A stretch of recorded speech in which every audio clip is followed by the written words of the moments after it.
Revue de presse préparée ce matin par Julien Chéida. Bonjour Julien. Bonjour Antoine. Julien, au menu donc de votre revue de presse, je le disais, les réactions donc à l'annonce de Washington de geler l'envoi de systèmes antiaériens à l'Ukraine. Et ça, eh bien, c'est dénoncé par une grande partie de la presse. Julien. Effectivement, on va commencer par les médias ukrainiens avec le Kyiv Independent que vous voyez ici à l'image qui parle d'une nouvelle terrible pour les Ukrainiens. Cela fera encore plus de victimes parmi les civils. Le sentiment qui domine globalement, eh bien, c'est la peur de l'abandon chez les Ukrainiens. C'est ici, à la une du journal français Libération. L'annonce américaine intervient au moment où la Russie multiplie depuis plusieurs jours, plusieurs semaines, ses attaques aériennes. Washington regarde ailleurs, c'est aussi dans Libération. Washington regarde ailleurs.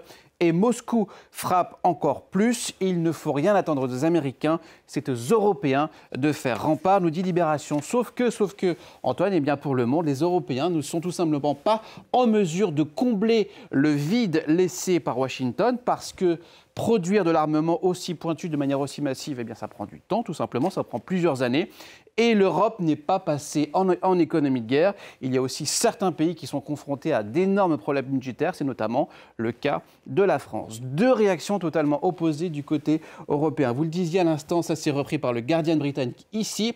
Washington minimise les effets de cette annonce. Et de son côté, le journal américain, le Washington Post que vous voyez ici, parle de conséquences dévastatrice à la fois pour l'Ukraine mais aussi pour le continent européen. Si la Russie l'emporte, j'ouvre les guillemets, dans cette guerre, ce sera uniquement à cause de l'incompétence américaine.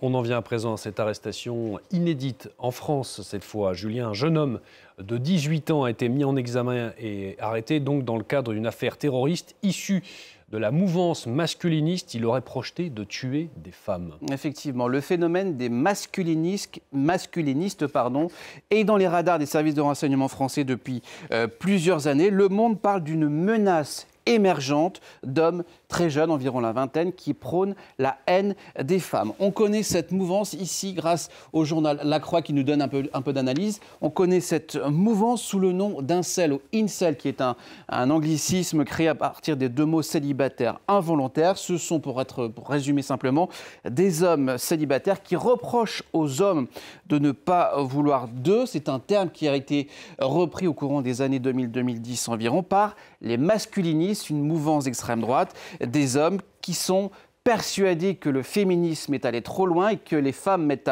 à mal leur virilité.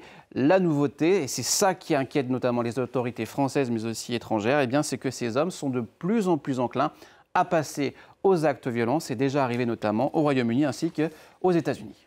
Allez, on prend la direction de l'Italie avec vous dans votre revue de presse, Julien, où un projet d'infrastructure vieux de plusieurs siècles pourrait enfin voir le jour, et ça, c'est grâce à l'OTAN. Effectivement, ce sont les Romains qui en avaient déjà eu l'idée. Le projet en question, eh bien regardez, c'est un projet reliant la botte italienne à l'île de la Sicile. C'est un pont d'environ 3,5 km, ouvrage longtemps réputé irréalisable et surtout aussi bien sur le plan technique que financier. Technique parce que c'est une zone extrêmement sismique, mais financier parce que ça coûte extrêmement cher. Ça coûte plusieurs dizaines, voire centaines de milliards d'euros selon les estimations.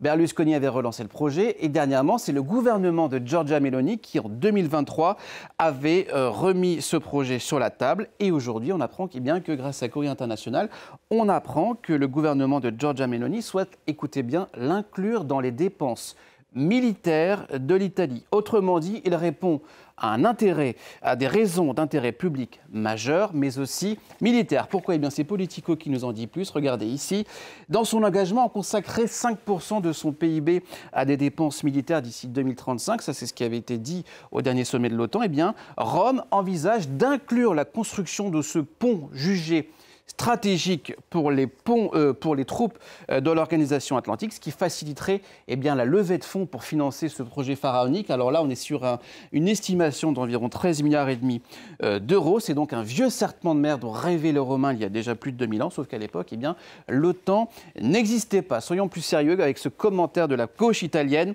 Dans la politique intérieure, on rigole beaucoup de ce projet. Arrêtons de prendre les citoyens pour des idiots, dit la gauche. Le seul risque dans cette histoire, c'est que d'un côté, le pont ne se fasse toujours pas, mais surtout que l'Italie se couvre de ridicule. Affaire à suivre. Merci beaucoup, Julien, pour votre revue de presse. Tout de suite, c'est l'heure d'ouvrir une page reportage.